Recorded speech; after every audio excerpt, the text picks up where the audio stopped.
Begin with our prayer. Master of all worlds, highest power, merciful parent of compassion, in your presence, eternal one, source of strength for us, as you have been for our ancestors, we very humbly acknowledge you. What are we? What is our life? You have done such great kindness to us. Therefore, we place our appeals before you so that you may forgive and absolve us of all our faults and failings. Let our faults never become barriers between us and you. And may it be your desire to prepare our hearts to feel awe and love for you. May you listen to these words of ours, and may you open our encumbered hearts to the mysteries of your Torah. May this our study, source of pleasure for before your throne of glory, like sweet incense. May you shower down down upon us the light of our light source, in all the ways by which we define ourselves. May the sparks of your holy servants, through whom you have revealed these words to the world, shine and sparkle. May they merit their ancestors' merit and the merit of the Torah, their innocence and their holiness stand for us, so as so as to to prevent prevent us us from from stumbling stumbling. when we study these Study words. these words. In their merit, may our eyes be illumined by what we study. As the saying of the sweet singer of Israel, Open my eyes, that I gaze into wonders of of your Torah. May the words of my mouth, From the thoughts of my heart, be the acceptable acceptable work of my Redeemer. For it is the eternal who grants wisdom. It is from his mouth knowledge and understanding issue forth. Na na na na na na na na na. Ah, na na na na na na na na. Ah, na na na na na na na. Ah, na na na na na na. Ah, na na na na na na na na na. Ah, na na na na na na. Ah, na na na na na na na na. Ah, na na na na na na na. Ah, na na na na na na.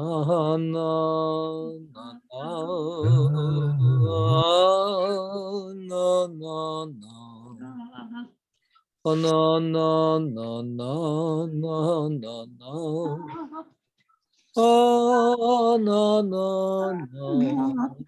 No, no, no, no, no. Oh, no, no, no, no, no, no. No, no, no, no, no, no, no, no, no. Oh, no, no, no, no, no, no. Oh, no, no, no, no, no, no, no. Oh, no, no, no, no, no, no, no. Oh, no, no, no, no, no, no, no, no.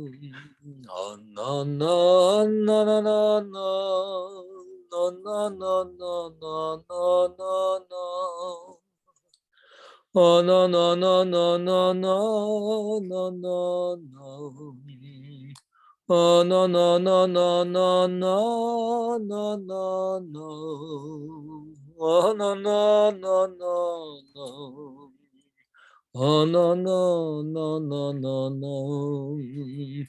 Oh, no, no, no, no, no, no, no, no, no. Oh, no, no, no, no, no, no. Oh, no, no, no, no, no, no, no, no, no. Oh, no, no, no, no, no, no, no. Oh, no, no, no, no, no, no, no. Oh, no, no, no. Oh, no, no, no, no, no, no. Oh, no, no, no. Oh, no, no, no, no, no. Oh, no, no, no, no, no. Oh, no, no, no, no, no, no, no, no. na na na na na na na na na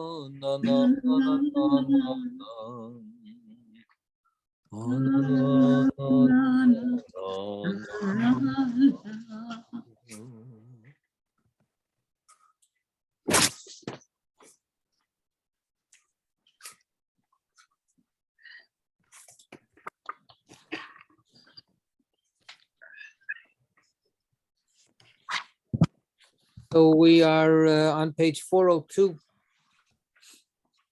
and we're talking about the stratagem that Jacob adopts in order to circumvent Lavan's cheating of him, the way the Zohar presents it, so that he can finally have something to go home with. And the idea was that he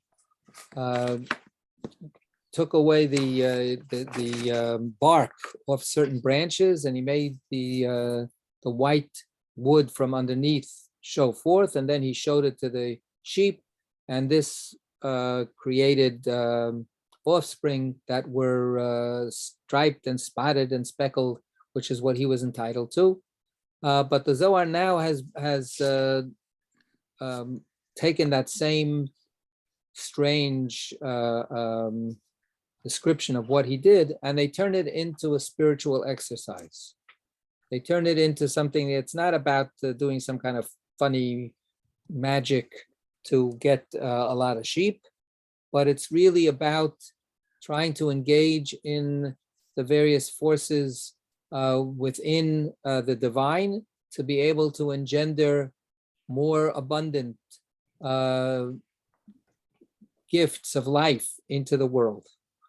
So the idea is to, we were at the top of the page there, stripping the rungs, the courts of justice, stripping them of judgment. So weakening the side of judgment by exposing the white, and the white has the connotation and the association and represents the forces of abundance and goodness and giving and generosity, chesed.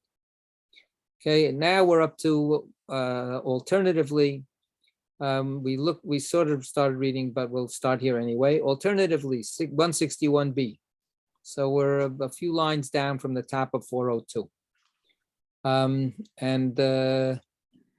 Oh, I see a hand. I see a hand raised. Look at that. Very good. Carol, thank you. Alternatively, a king is bound in the Rahatim.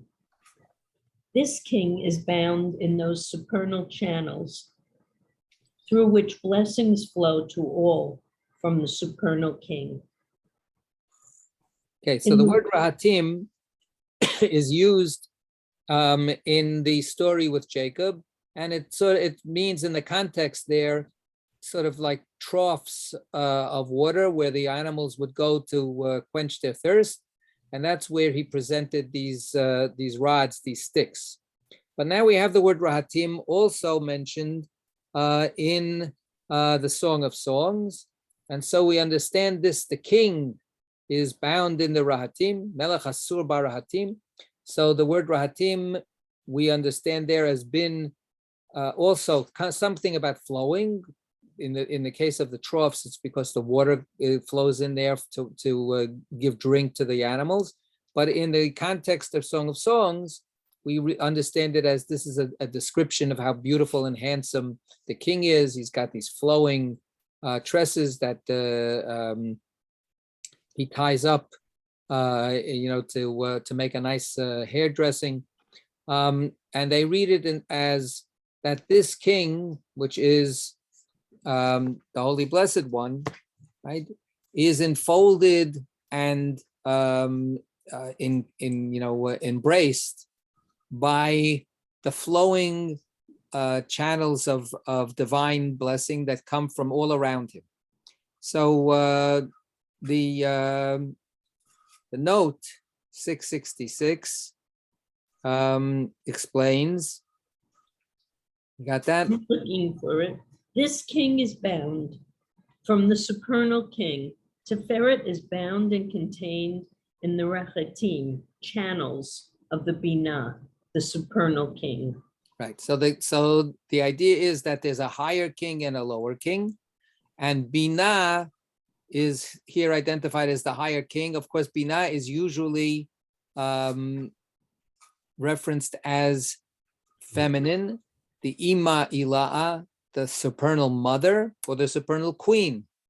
So here the idea is king meaning the royal authoritative source of all edicts of blessing, and that comes down and flows to Jacob. Jacob is the lower instantiation of the Kudsha Barichu, the Holy Blessed One, as the active agent of blessing, who will pour forth the blessings into Shekhinah. Okay, here we go. Where the flock came, No. In the watering troughs, whence all is watered. Watering troughs, streams gushing and flowing till they reach the site where they gather. Right. So those channels now are understood from Jacob, from the Kudsha Barichu. They flow down to where they will be gathered up, which is Shekhinah. How do they flow down? That's the main channel that channels all of the sources of divine energy. It's Yesod, right? Tzaddik. So this is the medium through which the blessings will eventually feed into Shekhinah. Okay. Where the flock came to drink. Where the flock came to drink, as is said, watering all beasts of the field. At that site where all waters gather, all come to drink. All come to drink, meaning us, everyone, all the creatures of the world. We come to drink from the goodness of God's life-giving energies and forces and waters, and they are dispensed through Shekhinah. Right, so this is the flow from up high to Jacob, and Jacob is trying to make the flow continue forward and come into the world, right? From the highest realms of divinity into literally where the animals will come to drink. Okay. They were in hold on 1 second. And how does actually Jacob in the end also, we've had it before. What's another thing that Jacob has to accomplish in order for this to happen? He has to leave. He has to get out of Lavan's control, and he has to get Rachel into the land of Israel before she gives birth to Benjamin. When she gives birth to Benjamin, then the 12 tribes will have been completed, and then the flow will be able to really, in full force, go out into the world.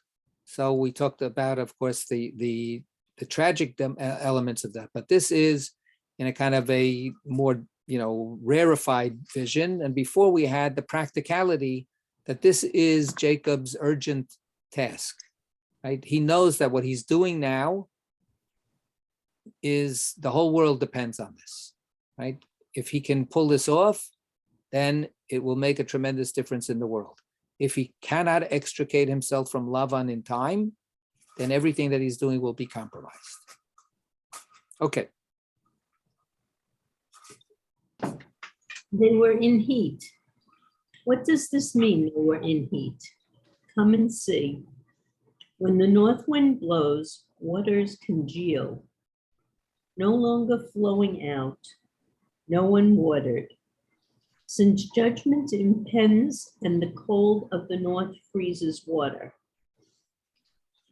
When the south wind arouses, waters warm, their ice melting away. So they flow. Then all are watered, for the warmth of the south thaws the water, and all warm up, delighting to drink from what was previously cold of north. As is written, they were in heat when they came to drink. Okay. the Hamna, Hamna, the Okay, Yahamna. so wait, everybody froze for me, so I probably froze Oh. for you. So I missed it. So let's go back to then all are watered for the warmth. Top of the page. Then all are watered, for the warmth of the south thaws the water, and all warm up, delighting to drink from what was previously cold of the north, as is written, they were in heat when they came to drink. Okay, so this is a very nice, I think, a very wonderful taking of something that's just a human experience of nature, and then translating it into a spiritual experience as well. Right. So the Zohar says the north wind is the cold wind. The south wind is the warm wind. The north wind, if it blows too much, the waters will freeze over, and then nothing can flow. The south wind will have to thaw out the water in order for the water to flow. And when people have been waiting around, when creatures are waiting around and their thirst is not being satisfied because the water has been blocked up, it's frozen, there's a log jam. And then when the warm breeze starts blowing and warming up the water, and then the trickle of water, and then finally the gush of water comes through, how wonderful it is. Literally, amachaya. So the Zohar uses this kind of very simple idea that is understandable within their geographical context. And of course, for the Zohar, this relates to the way that the divine world is mapped out. Because if we look at the diagram again of that's at the beginning of our book, so the east is the top, right? So Keter is the top of the divine tree, and the left-hand side, which is the side of judgment and restraint and cold wind, that left-hand side is the north.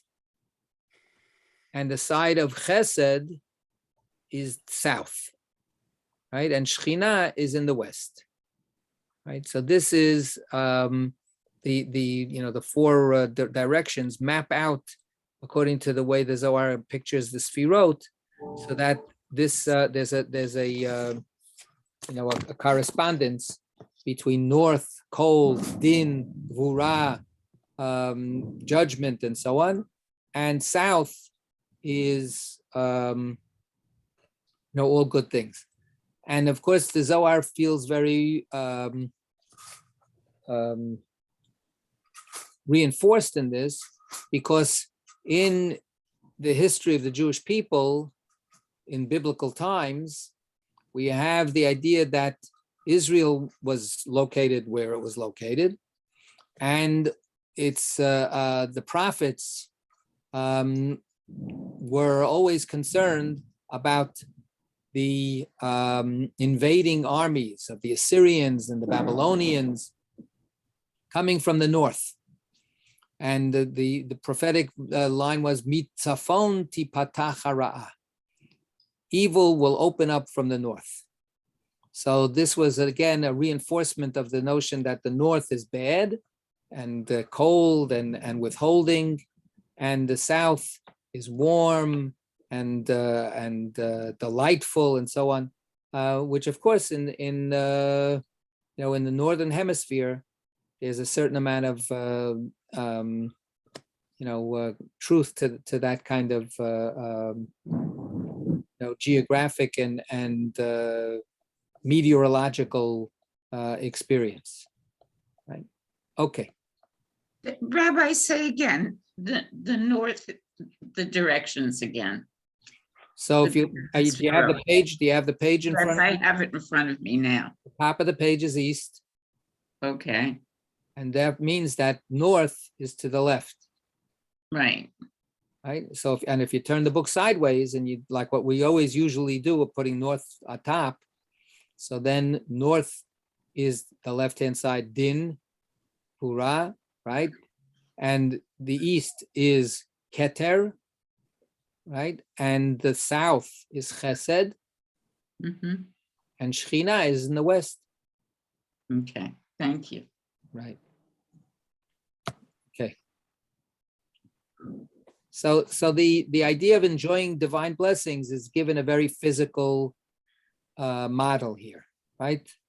And to a certain extent that they quoted it before, this is one of the beautiful features of Psalm 104, which is the psalm that's recited, Baruch Nafshi. It's one of the Baruch Nafshi psalms that's recited Rosh Chodesh traditionally. Mhm. And it's a beautiful picture of all of creation. God puts out the world, sets a world up, puts everything out there.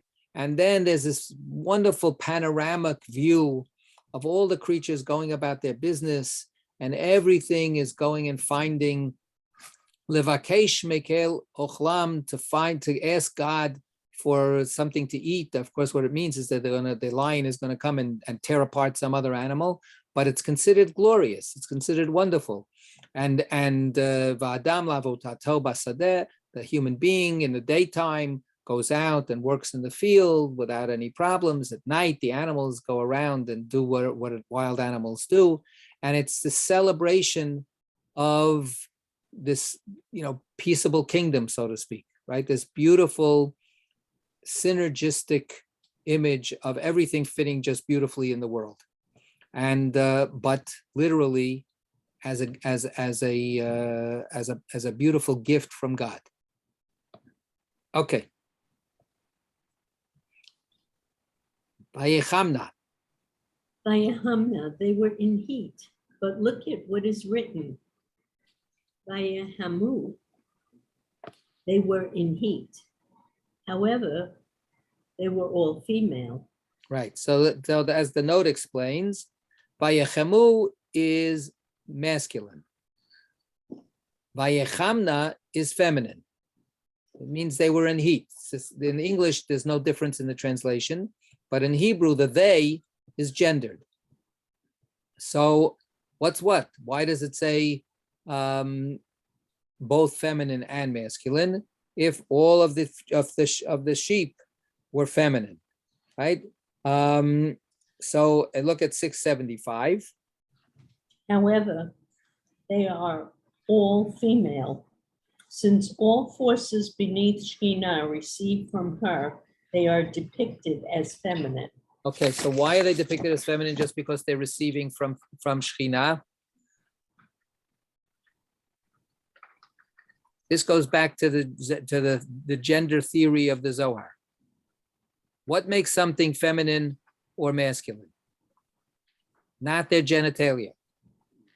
What makes something feminine or masculine for the Zohar, the typology that the Zohar has created about masculine and feminine, is about giving and receiving.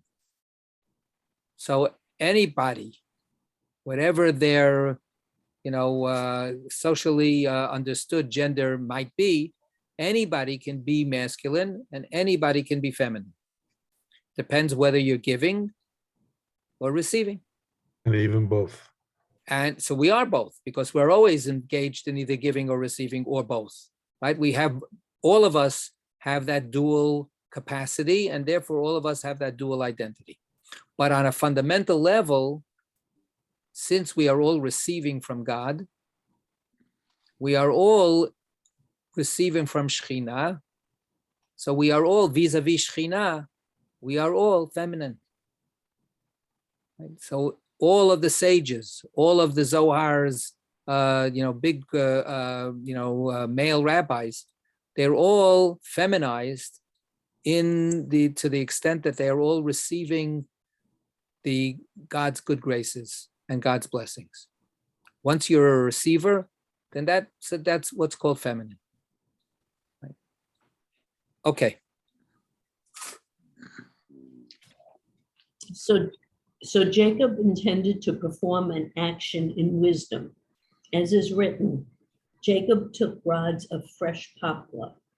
Read the full verse, 677, 676. Jacob took rods. The full verse reads, Jacob took rods of fresh poplar, almond, and plain, and peeled white stripes in them, exposing the white of the rods. Okay. So this is the idea. He knows what he's doing. He's engaged in a kavanah, right? He's engaged in a full intent in what he is doing.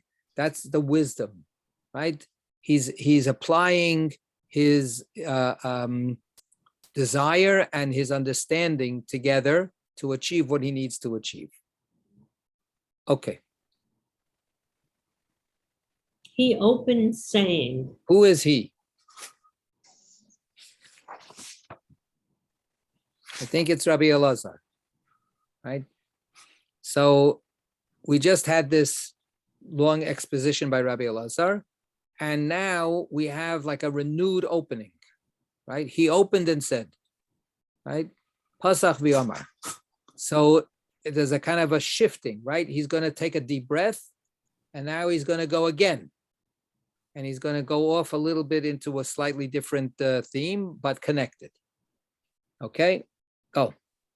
he opened saying, Ki Yaakov bahar lo ya Yisrael. Liskulato. Iskulato.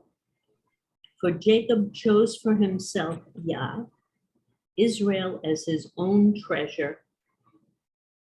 Okay, so this is a verse, it's recited traditionally in the morning prayers, right before Ashrei, right?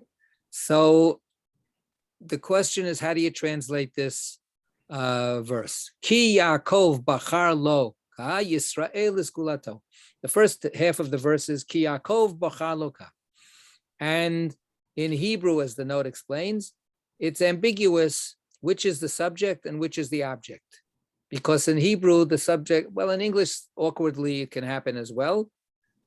Is the subject the first noun in the verse, and the object is the last one, or is the subject the last one and the object is the first one, right? So for Jacob, chose he, Yah. So does that mean that Jacob, he is the one who chose Yah? Or for Jacob chose he, Yah? He, Yah, chose Jacob, right? It's Jacob that was chosen by Yah, right? So those are the two possible ways to go in understanding the verse. So how do we read it? Come and see. Come and see. Ki Yaakov bahar lo Yah, for Jacob chose for himself Yah. So far, we don't know who chose whom. If the Blessed Holy One chose Jacob, or Jacob chose the Blessed Holy One. However, from what a verse reveals, we know that the Blessed Holy One selected Jacob for his share, as is written, for Yud-Heh-Vav-Heh's share is his people, Jacob his allotted inheritance. Okay, so what do we understand now? What's our conclusion? Who is the subject? The Holy One. Right. So we have to read it as, for it is Jacob that he, God, chose, right? Because we have another verse that says explicitly, Ki chelek Hashem amo, right? That God's portion is God's people, Israel. Yaakov chevel nachlato. Jacob is the continuous heritage of God. So that would be fine. But now let's look what happens next. I have a question. Yeah. So this allotted inheritance, this is something that Isaac gave to him by mistake? No, this is God's, we, the Jewish people, Jacob is the Jewish people, Yisrael, right? We are God's perpetual inheritance. We are the ones who are set aside for God as God's portion, Thank you. right? Yisrael there doesn't mean Jacob. It means Jacob in the sense of the Jewish people. Come and see. Similarly, Jacob selected his allotted portion as his share, ascending above all rungs, obtaining for his share rods of fresh livnah, hapla, namely, white rung of the right side, almond and plain, namely, red rung of the left side. And what did he do? He peeled white. Yeah. He peeled white stripes in them, stripping it of judgment, joining it to the right.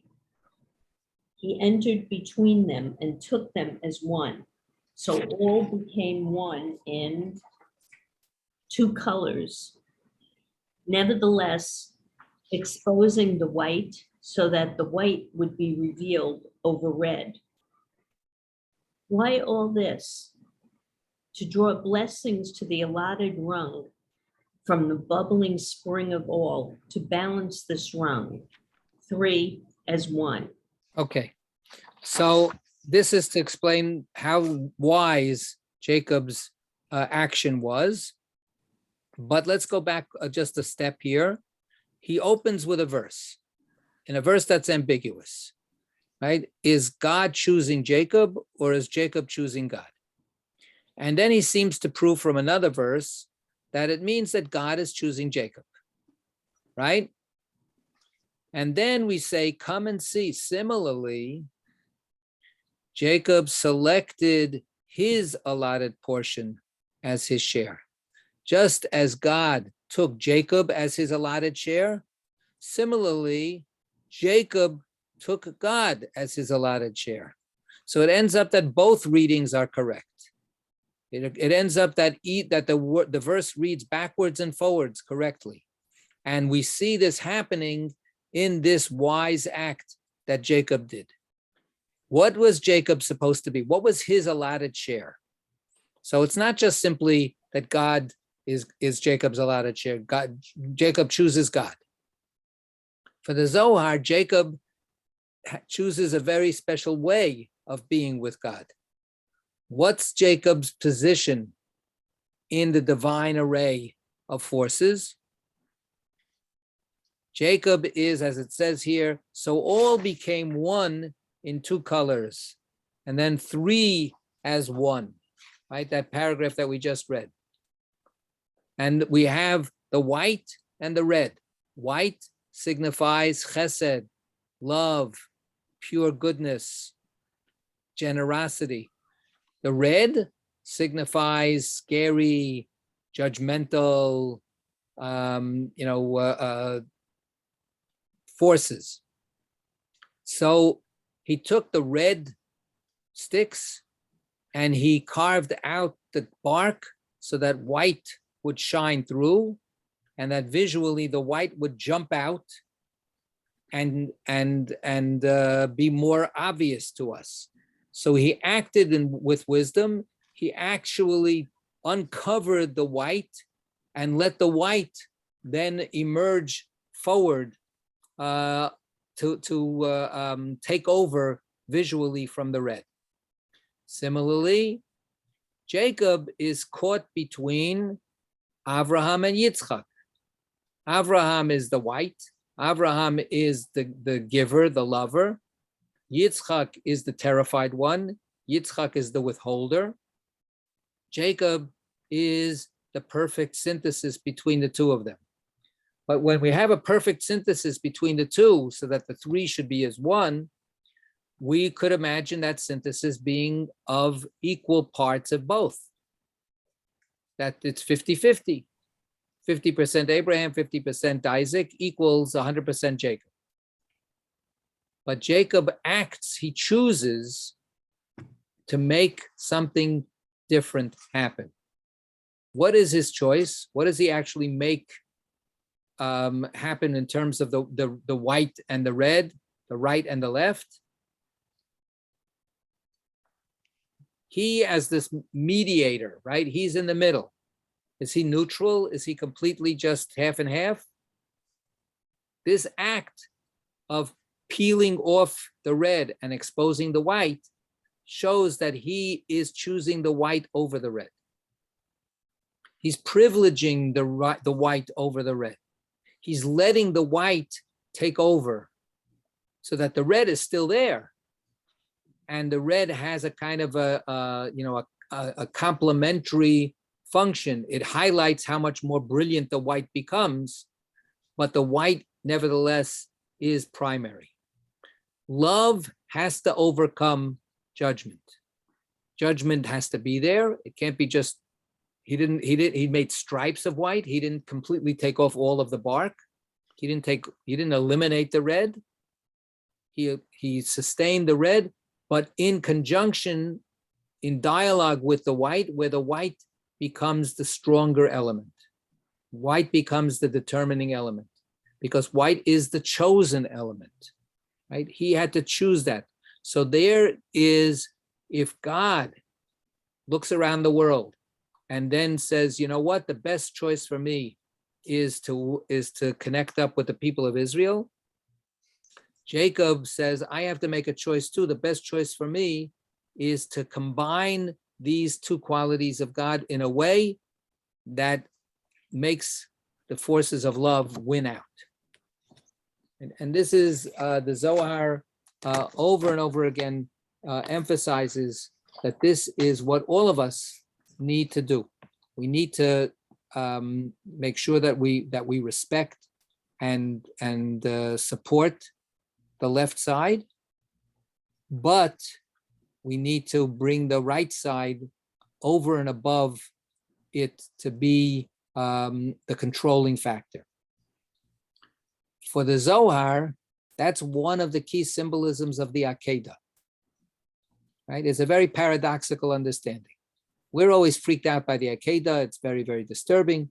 Why is this guy Abraham, about to cut his son's head off? Now, why is he gonna kill him? For the Zohar, Abraham is pure love. When Abraham takes over his son Yitzchak, Abraham is overpowering judgment. Love is overpowering judgment. Now, overpowering judgment may require some violent struggle, but nevertheless, that's the challenge that Abraham has to accept. And of course, happy ending in the end, because that's he meets the test. And of course, Isaac is preserved. Isaac goes on living, which is the way it should be. But Isaac has been subdued. Isaac has been subjugated to Abraham's essential nature, right? So there's a lot of paradox there, but that's the Zohar's bottom line takeaway from the Akedah. So I just, in general, the Zohar always tries to, even in our own gestures, tries to say, let the right hand be the main actor over the left. They take a verse from Song of Songs. Smolo tachat mitachat lerosho v'yimino techapkeni. So the lover, the one beloved says about the young woman says about her male lover that his left hand is under my head, and then his right hand embraces me. And the way the Zohar understands it in that mysticalized sense of that this is about a love with God, is that first the left hand makes the first gesture of coming forward to embrace, and then the right hand comes and does the enveloping, culminating and consummating embrace. So the left hand is important, the right hand needs to be privileged over the left. Okay. Any comments? Anything to say here? Okay. Let's finish this section here in the channels. In the channels, in the watering troughs, as we have established, then by this act of wisdom, blessings flow below, and all those worlds are watered, while blessings settle upon him, as they have established. For it is written, in the morning he devours prey, and then at evening he divides the spoil, so that all worlds below are blessed. Okay. So the idea is first, Jacob as the divine agent that coalesces everything from God into a coherent channel, then pours it forth down below, and everything is able to benefit as well. Go ahead. Jacob took his share of those blessings, settling upon him below, since he is the share of the Blessed Holy One. Right. So this is where both of these meanings work together, right? He takes his share because he is God's share. Right. Good. All right, we have a little more time. Let's go now to the next story. Rabbi Yesa the Younger was in the presence of Rabbi Shimon. He asked him, regarding what is written, blessings upon the head of the righteous one. The verse should read, upon the righteous one. Why upon the head of the righteous one? It's obvious if it's on the head, the righteous one, so it starts with his head. Where is the righteous one start from his feet? Does the righteous one start from his hips? Blessings upon the righteous one. So that's the way we always bless everybody. We put our hand on the person's head and we give him a bracha. So why you mention the head? He replied, head of the righteous one is holy corona, as has been established. Right. So this is a beer commercial. So, or a pandemic commercial. So the head of the righteous one, says Rabbi Shimon, is not the righteous one. The head of the righteous one is something connected with the righteous one. What is this that's connected with the righteous one? So look at 692.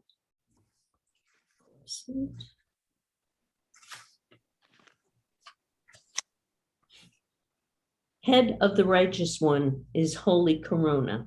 Shekhinah is identified as Atara. Atara, crown, corona. Here, this name of Shekhinah alludes to the corona of the divine phallus, Yesod, righteous one. In the ritual of circumcision, first the foreskin is removed, disclosing the mucous membrane, which is then torn down the center and pulled back, revealing the corona. The removal of the foreskin symbolizes Yesod, while uncovering the corona symbolizes Shekhinah. Right. So here we have from a ritual, the fundamental ritual of Jewish identity, the Brit Milah. Here we have this understanding that the male and the female are actually physically connected in a surprising way, right? The channel of righteousness ends up being the member, the phallic member, but the top of the member, the crown of the member, is identified as female, as Shekhinah. Why? Because that's where the joining happens, and that's where the joy happens. That's where the pleasure happens.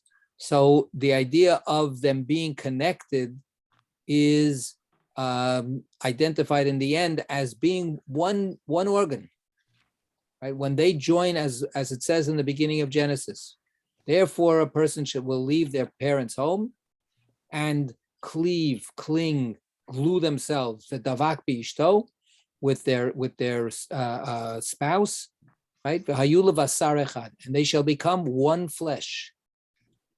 So even looking at the one flesh of the male member, they understand this as being the member is crowned by the female partner, right? The two lovers make one flesh.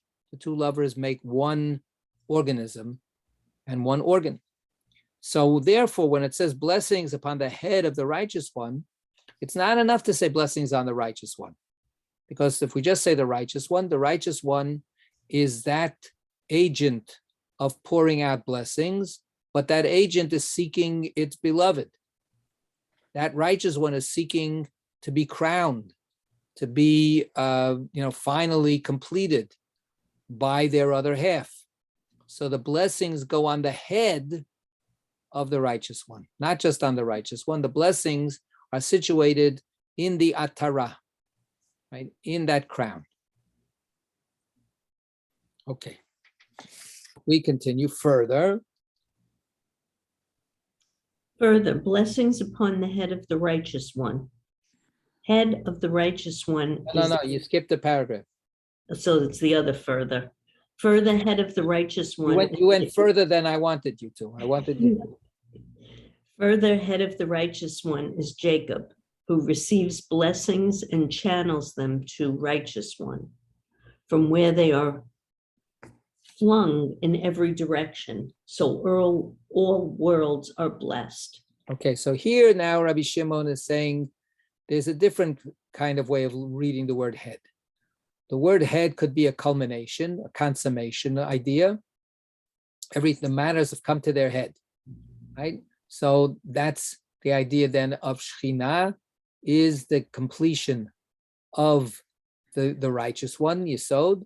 But another way is the head is on top.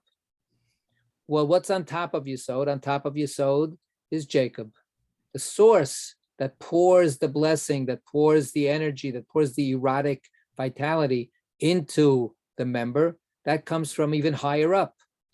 So that's also necessary, right? The blessings have to be poured into a funnel that will then pour into the channel, that will then pour into the receptacle, that will then dispense the blessings to all. So another way of reading this is that the blessings have to go to the head above the righteous one in order for the righteous one to be able to absorb those blessings and then pass them on to the next stage. Okay, further. Further, blessings upon the head of the righteous one.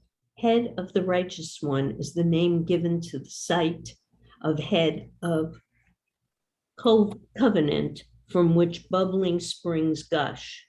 Orifice of a flask pouring wine is a head. Similarly, head of the righteous one. That site flinging springs to female is called head of the righteous one. Righteous one is head in which all blessings abide. Okay, so here we have something of a kind of a medium explanation between the two that we had before.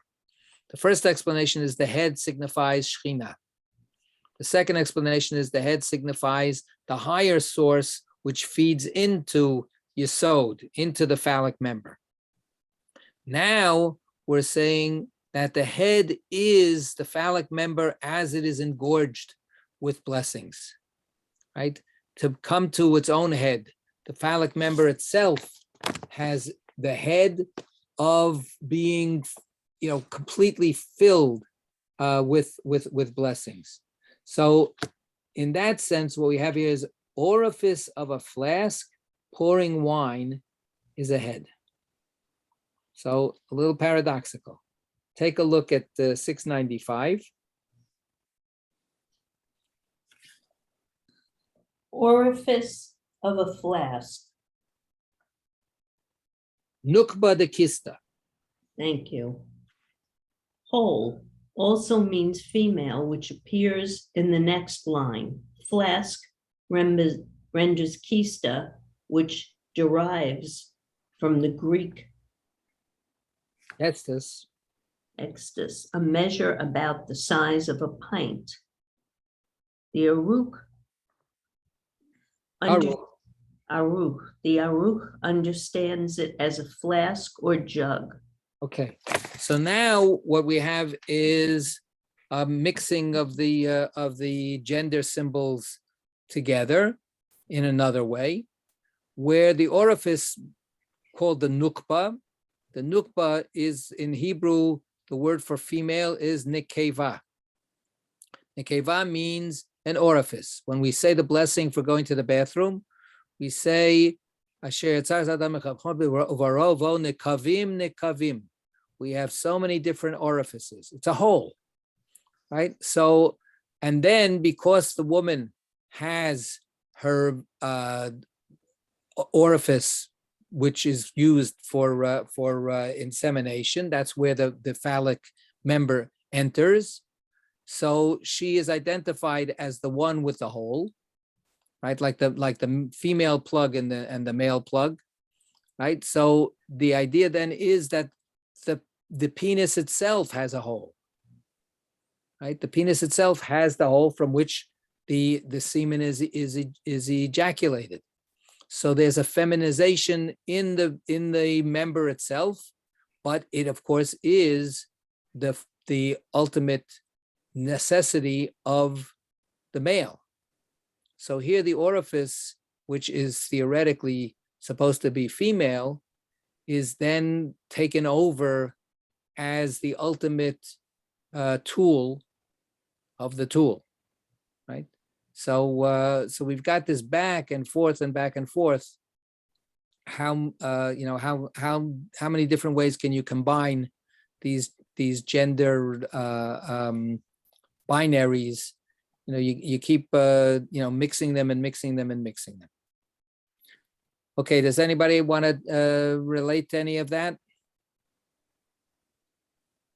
Okay, then what we're going to do is we're going to stop here. We've got one more further, and we'll have to wait until after Pesach for the next further. So keep your finger right at this page. Don't lose the place. I want to wish everyone a very sweet Pesach. To you too, Rabbi. Thank you. Next week we're going to get Thursday night is getting ready for Pesach, and then the following Thursday night is the last days of Yontif for Pesach. So we're going to miss 2 weeks, and hopefully we'll be able to resume after that. All right, Zeig is in start. What's in the chat here? Good night. Thank you. Oh, poor Larry. What can I tell you? All right, but it puts a little color in your cheek. Good. All right, very good. Zeig is in. Good night. Thank you.